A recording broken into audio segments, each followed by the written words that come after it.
اعوذ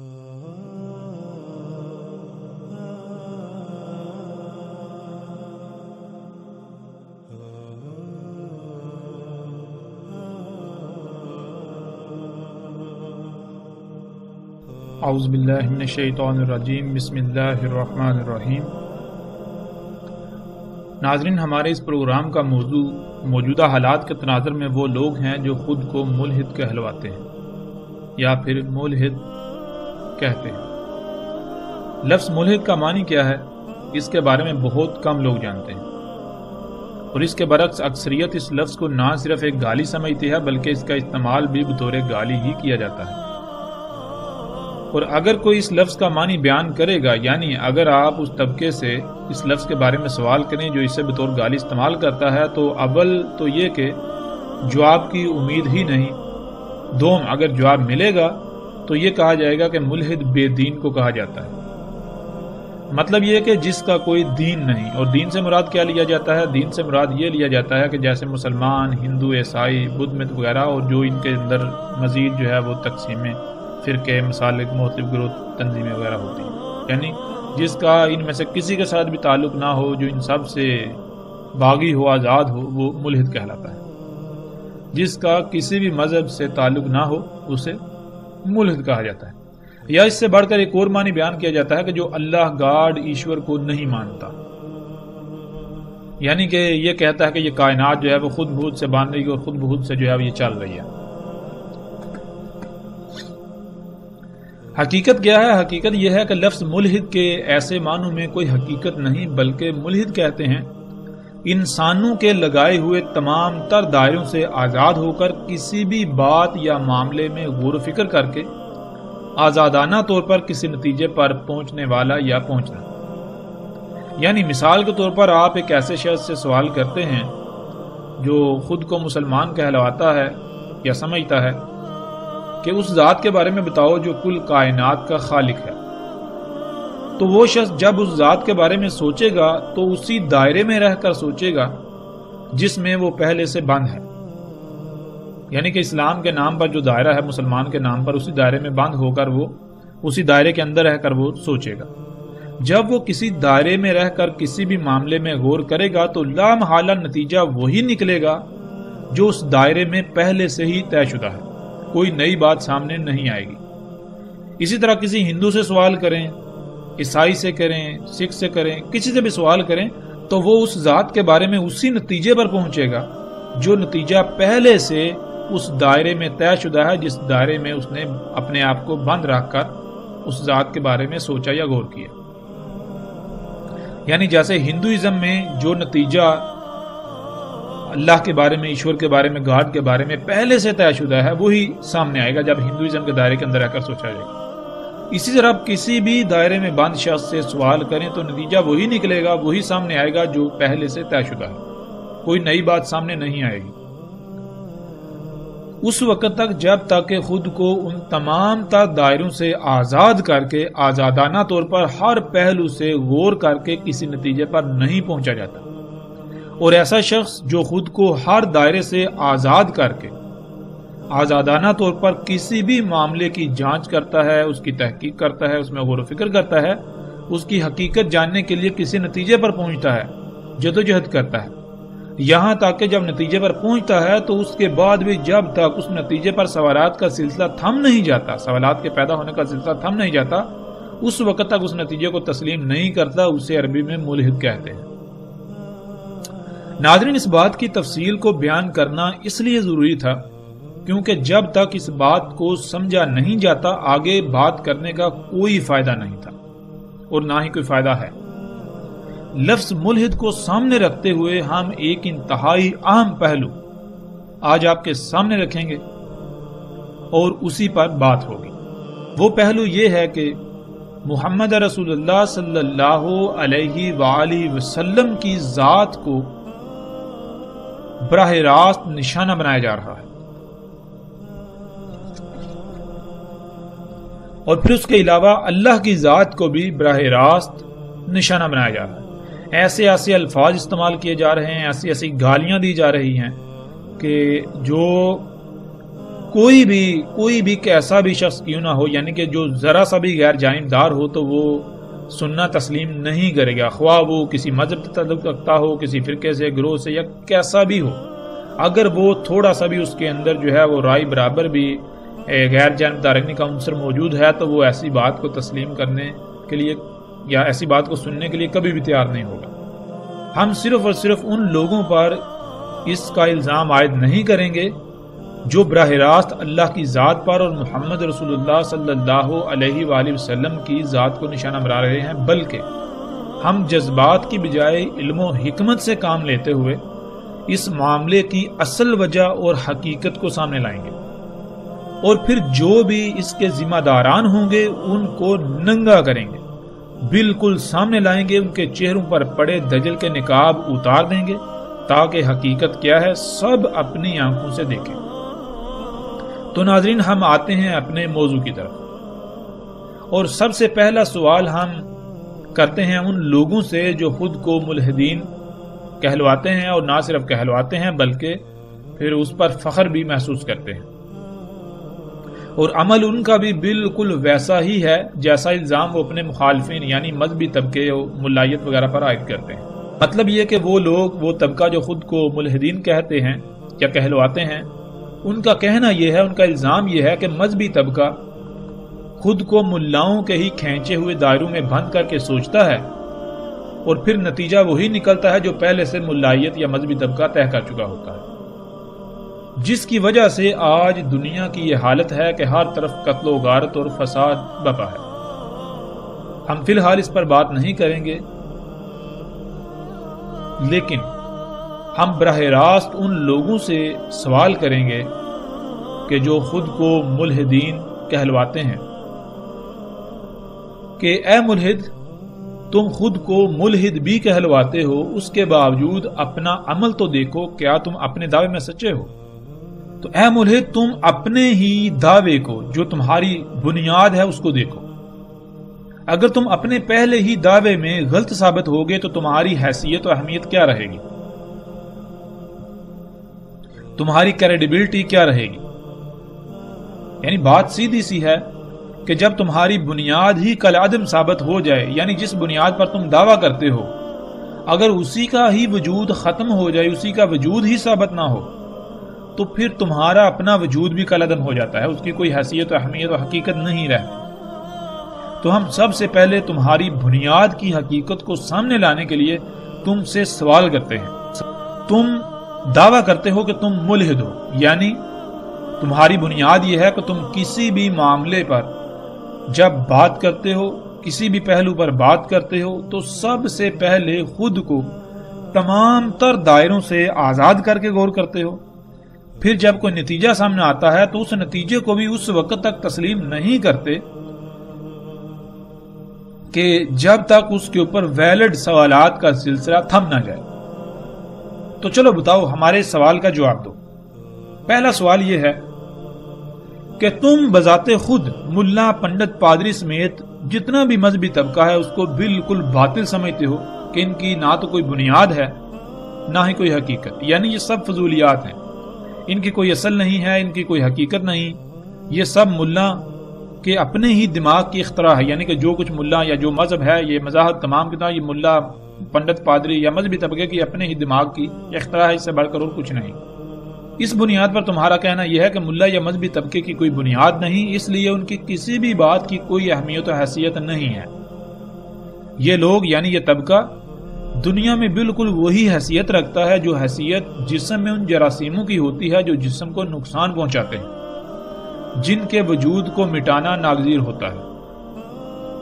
یعنی کہ دنیا میں جب تک یہ مذہبی طبقہ موجود ہے دنیا ترقی نہیں کرے گی، ترقی کی راہ میں رکاوٹ رہے گی، دنیا کی اصلاح نہیں ہوگی، یہ نہیں ہوگا، وہ نہیں ہوگا، لہٰذا اس طبقے کو جو ہے وہ سرے سے یہ ختم کر دینا چاہیے، ان کو تو جو ہے وہ ایٹم بم مار کے ختم کر دینا چاہیے، سب کو مٹا دینا چاہیے، یہ جو مذہبی طبقہ جتنا بھی ہے۔ بہرحال ٹھیک ہے، تمہاری بات ہم مان لیتے ہیں، ہم تمہاری بات سے اتفاق کرتے ہیں ایک لمحے کے لیے۔ اب اس بات کا جواب دو جن لوگوں کے وجود کے ہی تم قائل نہیں، جن کی ہر بات کو کوڑے کی ٹوکری میں پھینکنا چاہیے، انہی کے تراجم و تفاسیر کی بنیاد پر تم ایک ایسی شخصیت کی کردار سازی کر رہے ہو دن رات تم نے اس میں ایک کیا ہوا ہے، دن رات اس شخصیت کی ذات کے اوپر، پھر نہ صرف اس شخصیت بلکہ اللہ کی ذات کو بھی براہ راست نشانہ بنا رہے ہو، یعنی جس ذات کے بارے میں تمہارے پاس ایک حرف بھی ایسا نہیں جسے تم سچا ثابت کر سکو۔ اور پھر حقیقت کیا ہے؟ حقیقت یہ ہے کہ تم اپنی ہی خواہش، ضد، حسد، انا پرستی کے ایک نہیں بلکہ طرح طرح کے دائروں میں بند ہو کر اس شخصیت، اس ذات پر سوچتے ہو، اور نہ صرف انہی دائروں میں پہلے سے طے شدہ نتائج تک پہنچتے ہو، وہ نتائج سامنے آتے ہیں، بلکہ پھر ان کی کھل کر تشہیر بھی کرتے ہو۔ اگر تم ملحد ہو تو پھر یہ بتاؤ کہ جس شخصیت کی کردار سازی تم کر رہے ہو، اس شخصیت پر تم نے آزادانہ طور پر ہر دائرے سے نکل کر تحقیق کی، یا پھر پہلے تم نے خود ایک دائرہ کھینچا، وہ کیا کہ اس شخصیت کے بارے میں جاننے کے لیے، اس شخصیت پر تحقیق کرنے کے لیے، یا اس شخصیت کے اوپر بات کرنے کے لیے تم اسی طبقے کے لٹریچر، اسی طبقے سے استفادہ کرو گے، اسی طبقے کو بنیاد بناؤ گے جس کے وجود کے تم خود قائل ہی نہیں، یعنی صرف مذہبی طبقے کے لٹریچر کو ہی بنیاد بنایا جائے گا اور اس سے باہر نہیں نکلا جائے گا۔ تو اب تم خود بتاؤ کہ تم ملحد ہو یا پھر تمہاری حقیقت کیا ہے؟ تم نے اس دائرے کے اندر ایک اور چھوٹا دائرہ بھی کھینچا، چونکہ مذہبی طبقے کو تم اپنا دشمن تصور کرتے ہو، تو اس ضد اور دشمنی کی بنیاد پر تم ہر اس ذات کو نشانہ بناؤ گے جس سے وہ طبقہ مشتعل ہو، ان کے جذبات مجروح ہوں، بھڑکیں اور ان کو تکلیف ہو، یعنی ہر اس ذات کو، ہر اس ہستی کو، اس شخصیت کو نشانہ بناؤ گے جس شخصیت، جس ہستی، جس ذات کا بھی وہ دم بھرتے ہیں، جس سے وہ خوب کرتے ہیں، محبت کرتے ہیں، محبت کے دعوے دار ہیں۔ تو اے ملحدو، اے الہاد کے دعوے دارو، بتاؤ یہ ہے تمہارا الہاد؟ تم تو خود ان سے بھی چھوٹے اور حقیر ترین دائرے میں بند ہو جن پر تم خود دائروں میں بند ہونے کا الزام لگا رہے ہو، الزام لگاتے ہو۔ اب بتاؤ تمہاری اپنی اصل حقیقت کیا ہے؟ تمہاری بنیاد کیا ہے؟ تمہاری تو اپنی بنیاد ہی کالعدم ثابت ہوگی، بنیاد ہے ہی نہیں، تم تو اپنے پہلے ہی دعوے میں جھوٹے نکلے، یعنی کہ تم دنیا کو دھوکہ دینے کے لیے الہاد کی جو ہے وہ تم نے چھڑی استعمال کر رہے ہو، الہاد کو تم نے وہ ایک ڈال بنایا ہوا ہے اپنے لیے۔ تم دعوے دار اس بات کے ہو کہ تم ہر معاملے میں تمام تر لکیروں، حدود و قیود، دائروں سے آزاد ہو کر سوچتے ہو، اس کے بعد کسی نتیجے پر پہنچتے ہو، بلکہ اس سے بھی بڑھ کر جب تک اس نتیجے پر پیدا ہونے والے سوالات کا سلسلہ تھم نہ جائے اور تمہیں اطمینان نہ ہو جائے، اس وقت تک تم نتیجہ تسلیم نہیں کرتے۔ تو بتاؤ جن ذاتوں کو دن رات تم نشانہ بنا رہے ہو، ان کے معاملے میں تمہارا الہاد کہاں گیا؟ یعنی تم بھی بالکل اسی طرح منافق ہو جیسے تم اپنے مخالفین کو ثابت کرتے ہو، بلکہ تم تو ان سے بھی کئی گنا بڑھ کر بڑے ہی پختہ ترین اور ذلیل ترین منافق ہو۔ جو تم کہتے ہو حقیقت تمہاری وہ ہے ہی نہیں، حقیقت تم اپنی چھپاتے ہو۔ لفظ ملحد یا الہاد کا صرف تم اس لیے استعمال کرتے، اس لیے سہارا لیتے ہو تاکہ سامنے والا جو ہے اس کے اوپر ایک روب، ایک دبدبہ بیٹھ جائے کہ بھائی یہ تو ملحد ہے، ہم اس سے کیسے بات کر سکتے ہیں، اس نے تو جو بات کرے گا وہ ہر پہلو سے اس نے اس کے اوپر تحقیق کی ہوئی ہے، ریسرچ کی ہوئی ہے، غور کیا ہوا ہے، تو اس کا مقابلہ کیسے کیا جا سکتا ہے؟ صرف تم اس کا سہارا لیتے ہو، حقیقت کچھ اور ہے تمہاری۔ حقیقت کیا ہے؟ اللہ کے فضل سے ہم اس کو کھول کر رکھیں گے تمہارے سامنے۔ تو یہ بتاؤ کہ جب تم قرآن کی بات کرتے ہو، اس کی آیات کی بات کرتے ہو، تو تمہاری بنیاد تراجم و تفاسیر ہوتے ہیں۔ ان تراجم و تفاسیر اور روایات کی بنیاد پر تم قرآن میں اختلافات تلاش کر کے سامنے لاتے ہو اور اپنے سچا ہونے کا دعویٰ کرتے ہو۔ اب ذرا یہ بتاؤ، تھوڑا غور کرو، اپنے ہی گریبان میں جھانکو، کہلواتے تو خود کو ملحد ہو، لیکن اس معاملے میں بھی تمہاری مثال بالکل اس شخص کی سی ہے کہ جس کو ہاتھی دیکھنے کا تو بہت شوق تھا، بہت شوق تھا، اس نے ہاتھی نہیں دیکھا ہوا تھا، اور پھر اس کا پالا ایک ایسے شخص سے پڑا جسے خود بھی ہاتھی کا علم ہی نہ تھا، لیکن ہوا کیا؟ وہ شخص جس سے اس کا پالا پڑا وہ الٹا ہاتھی والا ہونے کا بھی دعوے دار تھا کہ میرے پاس ہاتھی ہے۔ اب کیا ہوا یوں کہ دونوں کا آپس میں رابطہ ہوا، ملاقات ہوئی، اور ملاقات کے دوران وہ اس کے سامنے ایک بھینس لے آیا، کیونکہ وہ بھی اسے ہاتھی ہی سمجھتا تھا۔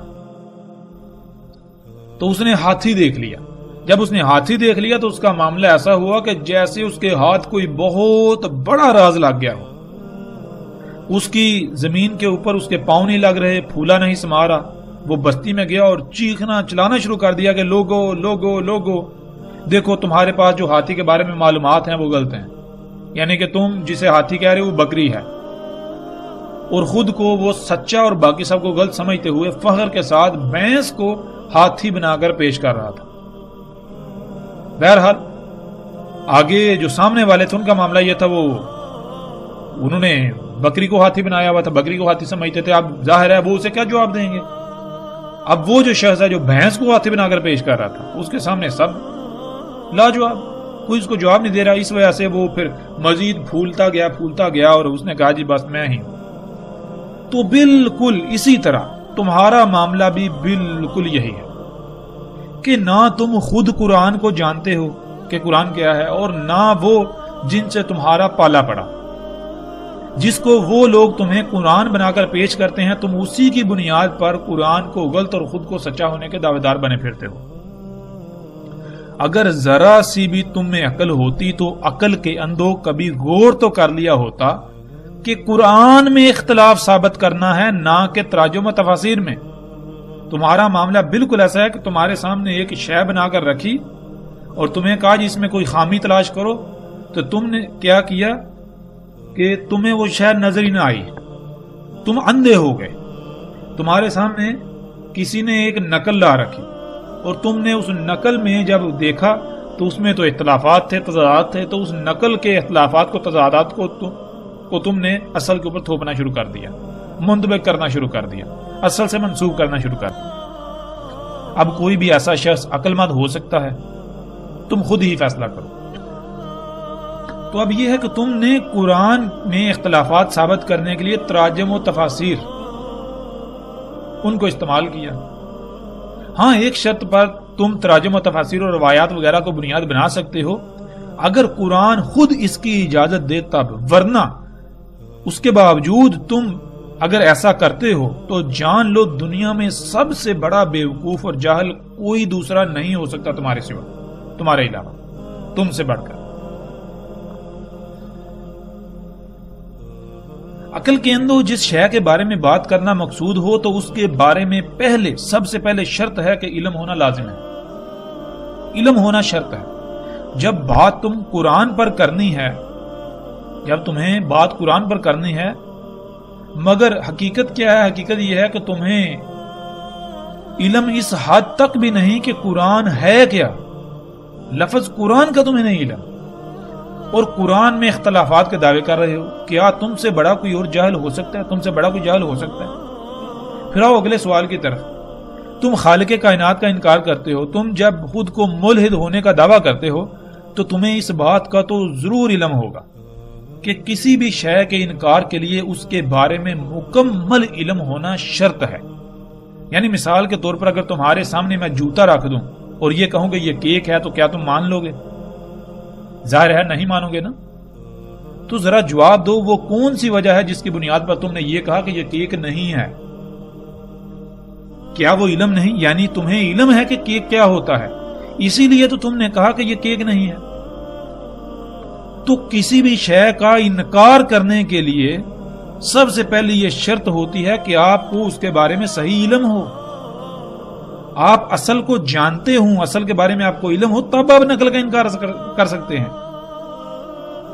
تو اصولاً دنیا کا کوئی ملحد ایسا نہیں ہے جو اس ذات کا انکار کرتا ہو جو خالق ہے، جو نظام چلا رہی ہے۔ اب وہ کیسی ہے، کیا ہے، وہ الگ موضوع ہے، بشرطے کہ وہ ملحد ہو، نہ کہ محض زبان سے دعوے دار اور عمل اس کے برعکس یعنی منافق۔ انکار اس ذات کا نہیں کیا جاتا، بلکہ انکار تو اس ذات کے بارے میں ملا، پنڈت، پادری وغیرہ کے خود ساختہ عقائد کا کیا جاتا ہے۔ ملا نے ایک عقیدے کو اخذ کیا، جب کسی کو پوچھا جائے کہ اللہ کیا ہوتا ہے تو ملا کہتا ہے کہ اللہ کے بارے میں تم نے اسی عقیدے میں بند ہو کر سوچنا ہے۔ جب ایسا کیا جائے گا تو ظاہر نتیجہ وہی نکلے گا جو پہلے سے ہی ملا نے طے کیا ہوا ہے، کچھ نیا تو سامنے آنے والا نہیں۔ اب اصل حقیقت تو یہ ہے کہ ملا کے نزدیک، ملائیت کے نزدیک اللہ اس کے عقیدے کا نام ہے۔ ملحد تو ملا کے عقیدے کا انکار کرتا ہے، نہ کہ اس ذات کا۔ اور پھر ملا کے اس ذات کے بارے میں گڑے ہوئے عقیدے کے انکار کے لیے بھی اس ذات کے بارے میں حقیقی علم ہونا لازم ہے، ورنہ اگر اصل کا علم نہیں تو نقل کا انکار کیسے کیا جا سکتا ہے؟ جو کام ملا کا تھا الٹا خود تم نے کر دیا۔ ملا کے عقیدے کا کفر ملا کے نزدیک اللہ کا کفر ہے، اور تم نے ملا کے عقیدے کا کفر کرنے کے بجائے الٹا اللہ کا کفر کر دیا، الٹا اللہ کا ہی کفر کر رہا ہے۔ اور پھر تو اس میں بھی محض جھوٹا ہے، کیونکہ تجھے اصل کا تو علم ہی نہیں۔ یعنی اگر تو ملا کے عقیدے کا بھی انکار کرتا ہے تو صرف اسی بنیاد پر کر سکتا ہے کہ تجھے اصل کا علم ہونا چاہیے۔ اگر تجھے اصل کا علم ہی نہیں تو کس بنیاد پر انکار کرے گا؟ تو اللہ کا انکار تو دور کی بات ہے، تو ملا کے عقیدے کا انکار بھی نہیں کر سکتا۔ اگر واقعتاً تو علم رکھتا ہے تو پھر آ میدان میں اور جواب دے۔ اگلا سوال، اے ملحد ہونے کے دعوے دار، چل اس بات کا جواب دے کہ تو نظریہ ارتقاء کا مکمل قائل ہے، نہ صرف قائل ہے، اس کی حمایت کرتا ہے اور اس کا پرچار بھی کرتا ہے، اس کو بالکل حق سچ تسلیم کرتا ہے۔ نظریہ ارتقاء کیا ہے اس پر ہم بعد میں تفصیل سے بات کریں گے، لیکن ہم یہاں جو بات کریں گے وہ یہ کہ ہم تیرے ہی الفاظ، تیرے ہی عقائد و نظریات، تیرے ہی علم سے، تیری ہی باتوں سے ہم تیری بنیاد ختم کر دیں گے۔ ہم تیری حقیقت تیرے ہی سامنے لا کھڑی کریں گے۔ تو خود ہے کیا؟ تیری بنیاد ہے ہی نہیں۔ تو ان سے بھی انتہائی گیا گزرا ہے جن پر تو یہ الزامات لگاتا ہے، جن کو تو کہتا ہے کہ ان کی کوئی حیثیت و اہمیت نہیں۔ ہم تجھے بتائیں گے تیری اہمیت و حیثیت کیا ہے، تیرے ہی سامنے تجھے ننگا کر دیں گے، تیری حقیقت کھول دیں گے۔ تو ناظرین، ہم آپ کو بتاتے چلیں کہ نظریہ ارتقاء، اس پر ہم تفصیل کے ساتھ بعد میں بات کریں گے، اور اس نظریہ ارتقاء جو ہے اس کی حقیقت کو ہم ایسے چاک کریں گے، ہاں جو اس میں حقیقت ہے وہ بھی آپ کے سامنے رکھیں گے، باقی جو کچھ انہوں نے اس سائنس کے نام پر اپنے مفادات کے حصول کے لیے دنیا کو دھوکہ دینے کے لیے بیچ میں ملاوٹیں کی، جو چیزیں سامنے رکھیں وہ بھی آپ کے سامنے رکھیں گے، سب ہر پہلو سے کھول کر سامنے رکھیں گے۔ لیکن یہ جان لیں کہ جو نظریہ ارتقاء ہے اس کی بنیاد کیا ہے۔ نظریہ ارتقاء کی بنیاد 4 اصول ہیں، 4 اصول، اور وہ 4 اصول کیا ہیں؟ وہ سائنس کے اصول ہیں، یعنی کہ سائنس ان کو تسلیم کرتی ہے، وہ باقاعدہ تحقیق اور ثابت شدہ ہیں سائنس کے نزدیک۔ سائنس جو یہ کہتے ہیں پرووڈ علم، تو وہ چاروں کے چاروں اصول جو ہیں وہ پرووڈ ہیں۔ ان میں سب سے پہلا اصول کیا ہے کہ تغیرات، یعنی کہ نظریہ ارتقاء جن 4 اصولوں کی بنیاد پر کھڑا کیا گیا، وضع کیا گیا، گھڑا گیا، ان میں سب سے پہلا اصول ہے تغیرات۔ تغیرات کسے کہتے ہیں؟ مثال کے طور پر ناظرین، آپ ایسا کریں کہ کسی ایک جانور کو اپنے سامنے رکھیں، آپ ایسا کریں کہ آپ گائے کی مثال لے لیں، تو آپ گائے کو دیکھتے ہیں کہ جتنی بھی گائے ہوتی ہیں، اگر آپ ایک سے زائد گائے اپنے سامنے رکھیں، 10 20 40 50 گائے ان کو اپنے سامنے رکھیں، تو آپ دیکھیں گے کہ ہر گائے جو ہے اس میں وہ ایک جیسی نہیں ہے۔ کسی کے سینگ چھوٹے ہیں، بڑے ہیں، موٹے ہیں، پتلے ہیں، آنکھوں کا رنگ کسی کا کچھ اور ہے، کسی کا کچھ ہے۔ اس طرح کوئی گائے دبلی ہے، کوئی پتلی ہے، کسی کا قد بڑا ہے، کسی کا چھوٹا ہے، کسی کی ٹانگیں پتلی ہیں، موٹی ہیں۔ یعنی کہ آپ کو یہ جو تبدیلیاں ہیں یہ نظر آئیں گی، تبدیلیاں نظر آئیں گی۔ اور یہ تبدیلیاں کیوں ہوتی ہیں، کیوں واقع ہوتی ہیں؟ یہ ہوتی ہیں جو جس فارمولے سے اس مخلوق کو خلق کیا گیا، اس فارمولے کے اندر جو تبدیلیاں ہوتی ہیں وہ کیا ہے؟ اس فارمولے کو یہ سائنس جو ہے یہ کہتے ہیں ڈی این اے، اور ڈی این اے کے اندر جو جزوی معلومات ہوتی ہیں ان کو کہتے ہیں جینز۔ تو یعنی جین جو ہے ان کے اندر، یعنی کہ اس گائے کا جو جین ہے جو رنگ کا جینز ہے اس میں یعنی یہ معلومات تھی سرخ رنگ تو سرخ رنگ کی گائے بنی، اس کے یعنی سینگوں کے جین میں یہ انفارمیشن تھی، اس انفارمیشن کے مطابق جو ہے وہ سینگ وجود میں آئے. تو یعنی جب ہم دیکھتے ہیں کہ یہ تغیرات ہیں جینز کے اندر، تو اسی طرح کہ جو جنس کا تعین کرتے ہیں وہ بھی جینز ہیں. جب جینز کے اندر تبدیلی ممکن ہے، اٹل حقیقت ہے، ہم دیکھتے ہیں وہ تبدیل ہوتے ہیں، ان کے اندر تبدیلیاں ہیں چھوٹی بڑی سطح پر، تو جو جنس کے جو جینز ہیں ان میں بھی تبدیلی ممکن ہے اور تبدیلی ہوتی ہے. اسی وجہ سے پھر قد چھوٹا بڑا وہ شکلوں میں فرق ہوتا ہے. تو اس حد تک تبدیلی ہونا کہ جنس مکمل طور پر تبدیل ہو جائے. اس سے کیا ہوتا ہے، اس سے پھر کائنات میں نئی مخلوقات آتی ہیں، یعنی کہ ایک ہی مخلوق سے آگے دوسری مخلوق آئی، اسی سے تیسری، اس سے چوتھی، پانچویں، اس طرح یہ سلسلہ جو ہے وہ کبزیر ہوا. اس طرح جو ہے وہ مخلوقات بڑھتی چلی جا رہی ہیں، ایک سے دو، اس سے پھیلتی اس طرح یہ تغیرات جو ہیں یہ اس چیز کی گواہی ہیں کہ اس طرح جو ہے یہ ارتقا ہوا زمین پر حیات جو ہے اس طرح. بہرحال حقیقت کیا ہے ہم اس کے اوپر بعد میں بات کریں گے. تو سب سے پہلا جو اصول تھا بنیادی وہ یہ تھا تغیرات، اور بلا شک و شبہ یہ تغیرات حقیقت ہے، آپ دیکھ لیں آپ کو یہ نظر آئیں گے.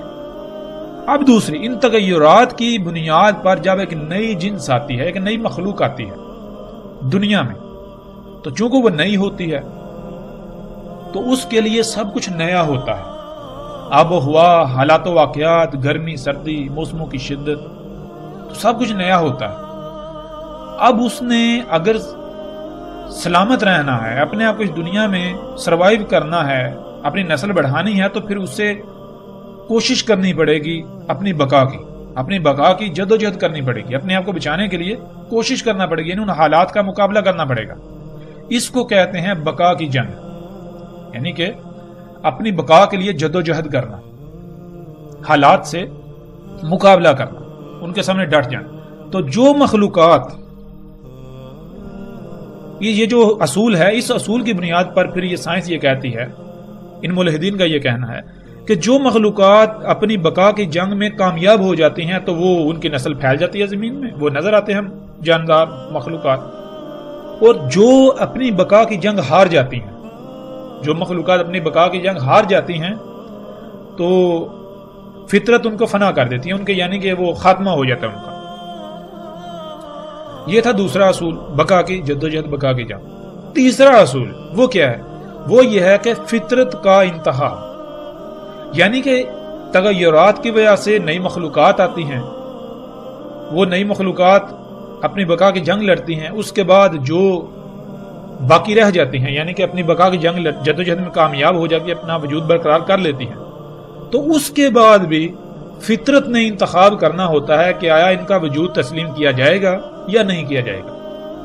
تو وہ کیا ہوتا ہے کہ فطرت یہ کہتی ہے کہ جو میرا متی رہے گا، جو میرا فرما بردار رہے گا، جو میرا تابع رہے گا، یعنی کہ جو فطرت کے قوانین کی وائلیشن نہیں کرے گا، جو فطرت کی ضد نہیں بنے گا، جو فطرت کے ساتھ دشمنی نہیں کرے گا، فطرت کے اوپر قائم ہو جائے گا، جو فطرت کو تسلیم کر لے گا، اس کے اندر ڈھل جائے گا، تو فطرت اس کا وجود تسلیم کرتی ہے، اس کو جگہ دیتی ہے.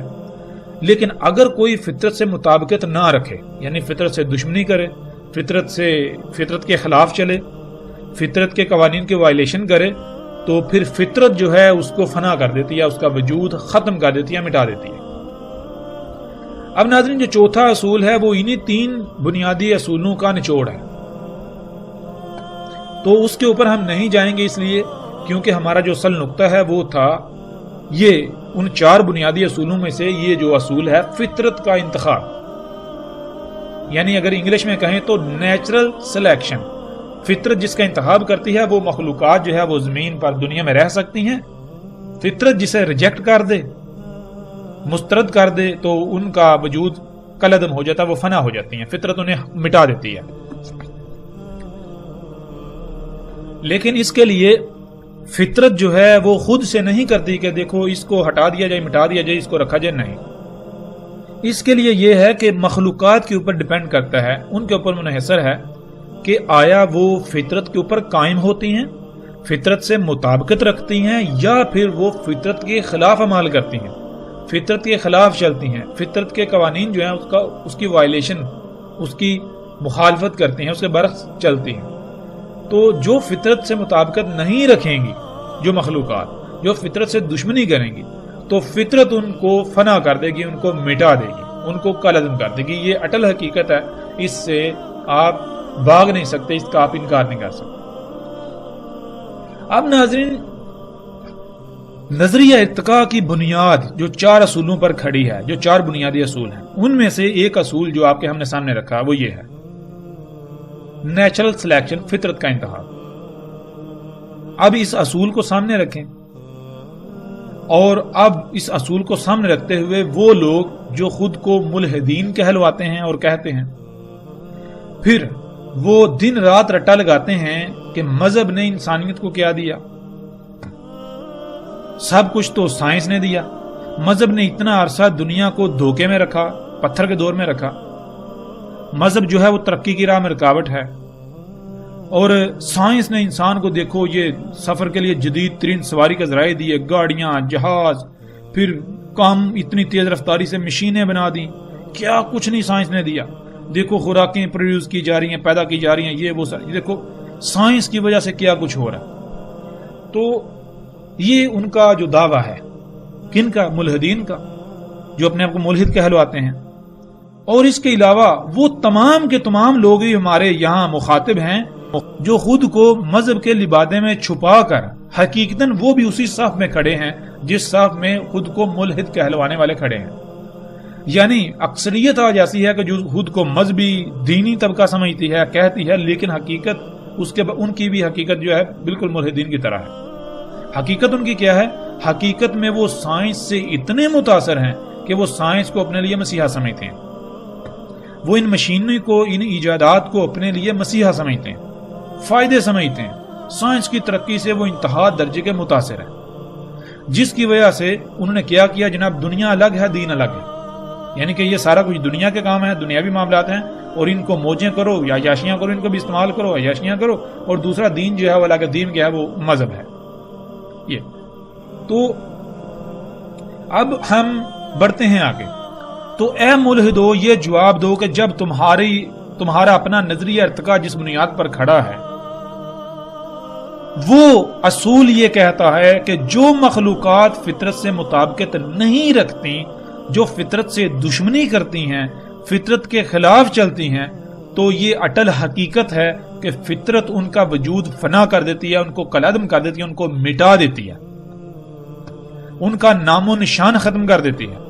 تو پھر یہ بتاؤ کہ یہ جو سائنس کر رہی ہے، یہ جو سائنس کے نام پر کیا جا رہا ہے، یہ جتنی بھی تم ایجادات کر رہے ہو، یہ جس کو تم ترقی کہتے ہو، یہاں تک کہ سائنس کے نام پر جو چھوٹی سے چھوٹی ریسرچ تحقیق بھی تم کرتے ہو، کیا وہ فطرت سے مطابقت ہے؟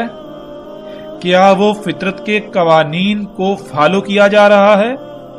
کیا وہ فطرت کے اوپر قائم ہونا ہے، یا پھر فطرت سے دشمنی، یا پھر فطرت سے دشمنی، یا پھر فطرت سے دشمنی؟ بتاؤ کیا ہے؟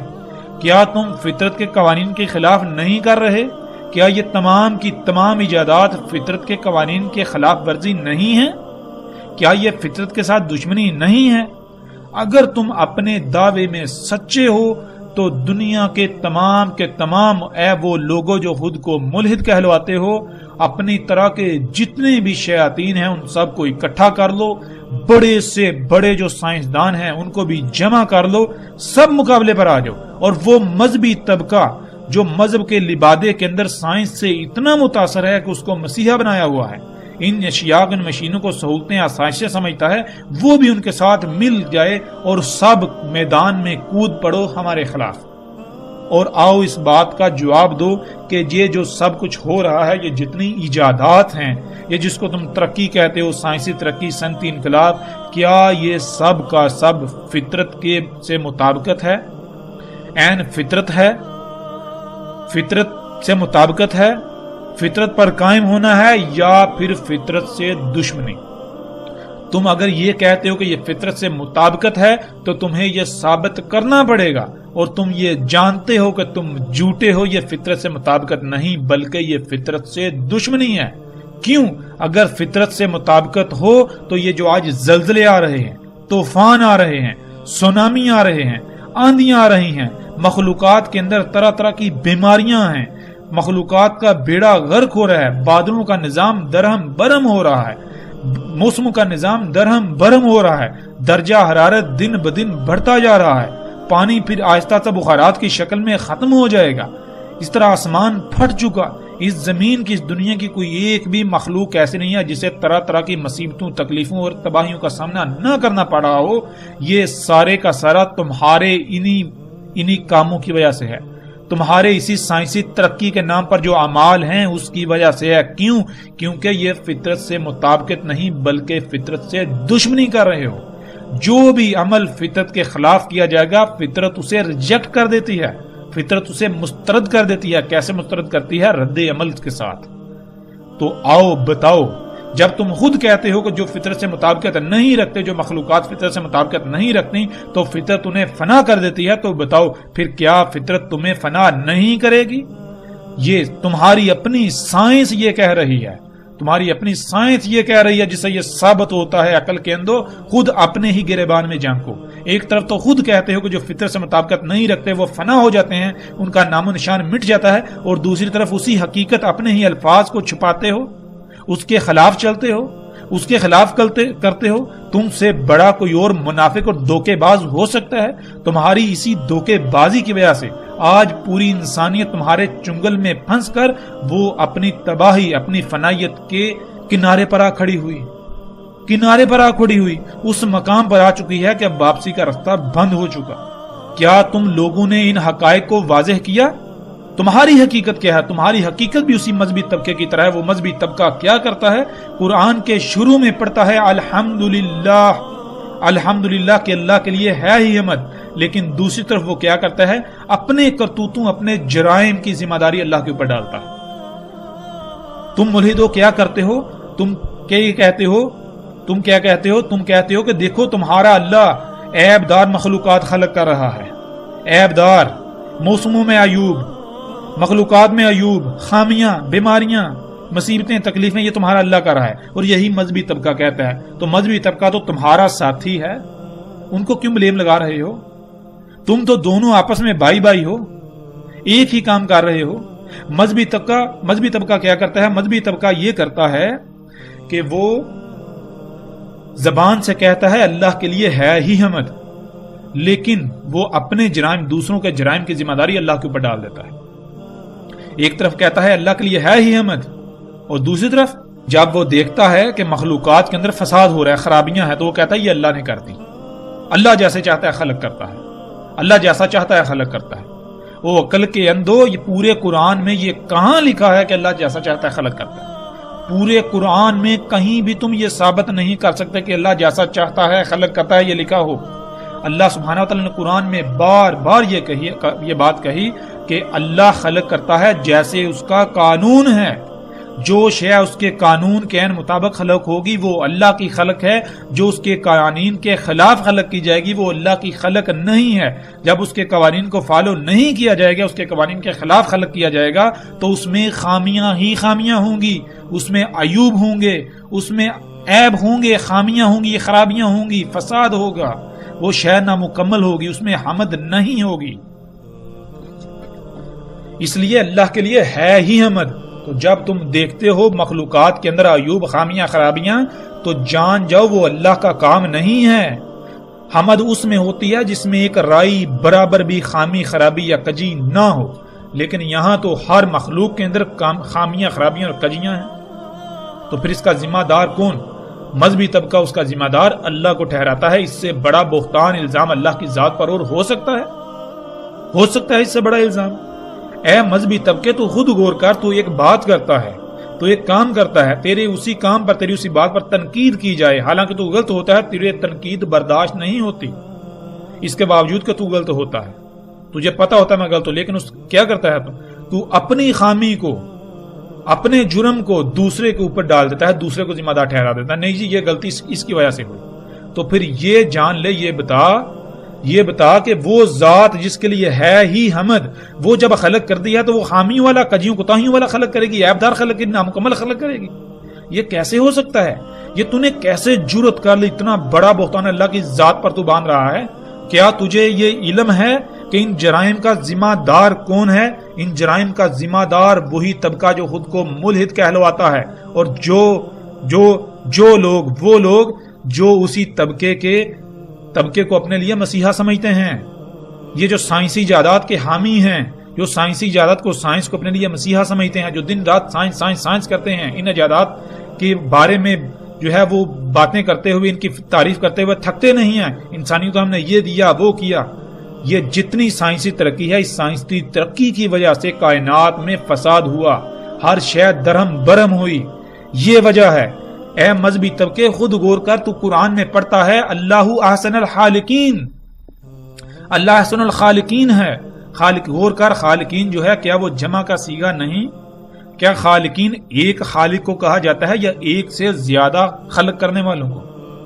جب خالقین جمع کا صیغہ ہے، ایک سے زائد خلق کرنے والے ہوتے ہیں، تو اللہ کہہ رہا ہے ان ایک سے زائد خلق کرنے والوں میں صرف اور صرف اللہ ہے جو احسن ہے، جو احسن خلق کرتا ہے۔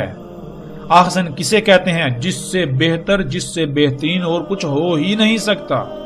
تو اس کا مطلب کیا ہے؟ اللہ کے علاوہ اور بھی خالق ہیں، وہ جو بھی خلق کریں گے ان میں نقائص ہوں گے، خامیاں ہوں گی، خرابیاں ہوں گی، کمیاں ہوں گی، کوتاہیاں ہوں گی، کجیاں ہوں گی۔ اللہ جو ہے وہ ہر لحاظ سے احسن خلق کرتا ہے۔ کیا تو نے قرآن میں یہ نہیں پڑھا کہ اللہ سبحانہ و تعالیٰ نے قرآن میں بالکل واضح کہا کہ اس نے جو بھی خلق کیا ہر لحاظ سے مکمل پرفیکٹ خلق کیا، پھر وہ خلق کر کے اس مخلوق کی ضروریات کیا ہیں بھول نہیں گیا تھا۔ اس نے اس کائنات میں سب کچھ مکمل پرفیکٹ، ہر لحاظ سے پرفیکٹ خلق کیا، اس میں رائی برابر بھی کوئی کمی یا کجی نہیں چھوڑی۔ جب ایسا ہے تو پھر اے مذہبی طبقے، تو کیوں الٹا الزام اللہ تعالیٰ کے اوپر عائد کرتا ہے؟ اے ملحدین، بتاؤ یہ جرائم کن کے ہیں؟ آج زلزلے آ رہے ہیں تو ان کا ذمہ دار کون؟ بتاؤ یہی سائنس، یہ مشینیں جب تم خلق کرتے ہو تو فطرت کو وائلیٹ کرتے ہو، فطرت کے قوانین کے خلاف کرتے ہو، فطرت سے دشمنی کرتے ہو، جس کی وجہ سے رد عمل آتے ہیں، پہاڑوں کو کاٹتے ہو، زمین کا توازن بگڑتا ہے، زلزلے آتے ہیں، زمین کو پھاڑتے ہو، کھوتے اس کے اندر جو اللہ سبحانہ نے غیب جو چھپا کر مخلوقات رکھ دی ان کو ان کے مقامات سے ہٹاتے ہو۔ اللہ نے ہر شے میں توازن قائم کیا، وہ توازن بگڑتا ہے جس کی وجہ سے یہ سب کچھ ہو رہا ہے۔ بتاتے کیوں نہیں اگر تم سچے ہو؟ اے ملحدو، اپنے جرائم کو چھپاتے ہو اور اپنے جرائم کا ذمہ دار اللہ کی ذات کو ٹھہراتے ہو۔ تم سے بڑا کوئی منافق اور ہو سکتا ہے؟ اے ملحدو، ایک طرف تم جرائم کرتے ہو، جب اس کا رد عمل آتا ہے، جب اس کا نتیجہ سامنے آتا ہے تو کیا کہتے ہو کہ یہ گاڈ کا کیا ہوا ہے، یہ اللہ کا کیا ہوا ہے، یہ اللہ نے کیا، یہ کیا ہے جی، یہ نیچرل ڈیزاسٹرز ہیں، قدرتی آفات ہیں۔ اے عقل کے اندو، تم ثابت کرو یہ کیسے قدرتی آفات ہیں۔ یہ تمہارے اپنے اعمال، جو تمہارے جرائم ہیں، انہی کے تو نتائج ہیں۔ جب تم اپنے دعوے میں سچے ہو تو اپنے جرائم جو ہیں ان کے نتائج کو بھی تو تسلیم کرو۔ ان کو تسلیم کیوں نہیں کرتے؟ جب نتائج سامنے آتے ہیں تو اس کا ذمہ دار اللہ کی ذات کو ٹھہراتے ہو، اس میں جو فائدوں کا پہلو ہے اس کو اپنی طرح منسوب کرتے ہو۔ یعنی تم نے گاڑیاں خلق کی تو جو فائدے کا پہلو اس کو اپنی طرح منسوب کرتے ہو۔ ہم نے بڑا کارنامہ انجام دیے، دیکھو ہم نے تمہارے لیے مسیحا ہے، دیکھو کیا کیا بنایا، ہم تو انسانیت کے لیے کیا کریں، ہم تو اصلاح کر رہے ہیں، فلاح کر رہے ہیں۔ لیکن جب انہی گاڑیوں سے جب دھواں نکلتا ہے جس سے پورا آسمان، یہ فضا زہریلی گیسوں سے بھر چکی، جس سے کوئی ایک بھی انسان ایسا نہیں ہے جو طرح طرح کی بیماریوں کا شکار نہ ہو، اس کو بیماریاں لاحق نہ ہوں، تمام کی تمام مخلوقات جو ہے ان کو طرح طرح کی اذیتوں کا سامنا ہے تمہاری اس کرتوتوں کی وجہ سے، تو اس اپنے ان جرائم کو نیچرل ڈیزاسٹرز قرار دیتے ہو، یعنی کہ اللہ کے کام کی قرار دیتے ہو کہ یہ اللہ نے کیا ہے۔ تم سے بڑا کوئی منافق، جھوٹا اور مکار ہو سکتا ہے؟ اے ملحدو، اے سائنس دانو، آؤ میدان میں، اور اے وہ مذہبی طبقہ جو یہ کہتا ہے کہ یہ بارشیں اللہ برسا رہا ہے، یہ زلزلے اللہ لا رہا ہے، یہ طوفان اللہ لا رہا ہے، یہ اللہ کا رہا ہے، یہ اللہ کا رہا ہے۔ تم بھی میدان میں اگر سچے ہو تو یہ جو الزامات اللہ کی ذات پر عائد کرتے ہو ان کا دفاع کرو، ان کو سچا ثابت کرو، آؤ میدان میں۔ ایک طرف تو تم مذہبی طبقہ اور ملحد ایک دوسرے کے دشمن نظر آتے ہو، لیکن حقیقت میں تم دونوں ایک دوسرے کے حامی ہو، حمایتی ہو، دونوں ایک دوسرے کو تقویت فراہم کرتے ہو۔ جرائم ملحد کرے، ملا کیا کرتا ہے، اس کا ذمہ دار اللہ کی ذات کو ٹھہرا دیتا ہے۔ پھر جرائم مذہبی طبقہ کرے تو ملحد کیا کرتا ہے؟ اس کا ذمہ دار اللہ کو اور ان شخصیات کو ٹھہراتا ہے کہ جن کے بارے میں وہ ایک رائی برابر بھی علم نہیں رکھتا۔ تم تو دونوں بائی بائی ہو، یہ ہے تمہاری حقیقت۔ تو بہرحال جو ہم بات کر رہے تھے وہ بات یہ ہے کہ جب سائنس خود یہ کہتی ہے، نظریہ ارتقاء جس بنیاد پر کھڑا ہے وہ اصول یہ کہتا ہے کہ جو مخلوقات فطرت سے مطابقت نہیں رکھتی، فطرت انہیں فنا کر دیتی ہے، تو پھر آج جتنی یہ سائنسی ترقی ہے، جو انسان آج عمال کر رہے ہیں، کیا یہ فطرت سے مطابقت ہے؟ اور کوئی چھوٹے سے چھوٹا دماغ والا بھی بالکل واضح جانتا ہے کہ یہ فطرت سے مطابقت نہیں ہے، یہ سب کچھ غیر فطرتی ہے۔ انسان کے اپنے ہی کرتوت ہیں فطرت کے مقابلے پر، یہ فطرت کے ساتھ دشمنی ہے۔ جب یہ فطرت کے ساتھ دشمنی ہے، جب یہ فطرت کے ساتھ مطابقت نہیں ہے، تو پھر سائنس خود یہ کہتی ہے کہ فطرت ایسوں کو کالعدم کر دیتی ہے، ان کو فنا کر دیتی ہے۔ تو کیا پھر انسانیت کی فنائیت سر پر نہیں آ چکی؟ کیا فطرت تمہیں برداشت کرے گی؟